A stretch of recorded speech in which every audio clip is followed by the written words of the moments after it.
I'm so sorry, love. Mukhang hindi pa ako makakauwi eh. Na-extend yung business trip namin. So, kailan ka na nga makakauwi? Hindi ko pa rin talaga masabi, Vicky. Alam mo naman to sila boss, di ba? Kapag may naisip gawin, wala ka na magagawa eh. Baka pwede ka namang magpaalam. I mean, sige na naman oh. It's been weeks since nung huli tayong nagkita. Ayokong maging girlfriend na lagi na lang naghihintay sa busy nilang jowa. I know, love. Okay, ganito. Give me 2 more days, then uuwi na ako dyan, okay? Konting tiis na lang. Okay. Thanks for understanding, love. Okay, see you soon. Love you. Love you too. Bye. Bye.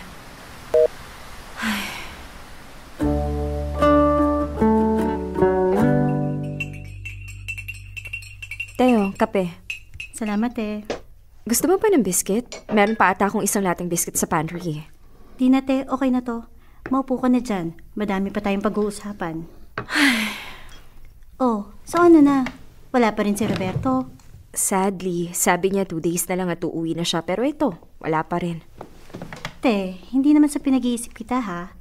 Pero sure ka bang walang ibang babae ang jowa mo? Ibang babae agad? Hindi ba pwedeng hindi niya lang talaga ako mabigyan ng time? Te, huwag tayong magbulag-bulagan. Imagine, ilang linggo mo na hindi nakikita jowa mo. Hindi niya masabi kung nasan siya. Ang lagi niyang rason sa'yo nasa trabaho lang siya.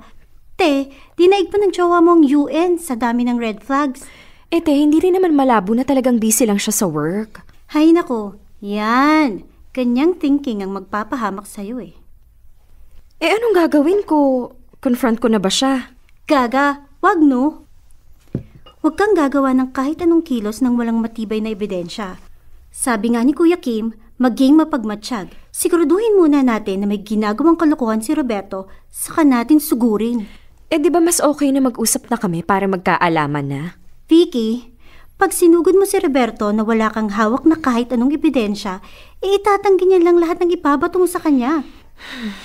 May point ka naman dyan. Kailangan magpakasoko ka muna. Okay, ganito. Pag bumalik na si Roberto, try mong silipin yung phone niya.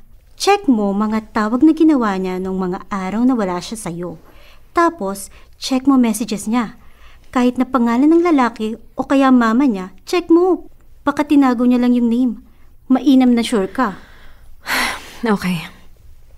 Kaya mo yan, te. Need lang natin malaman kung may ginagawang milagro si Roberto.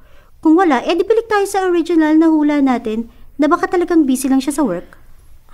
Sige.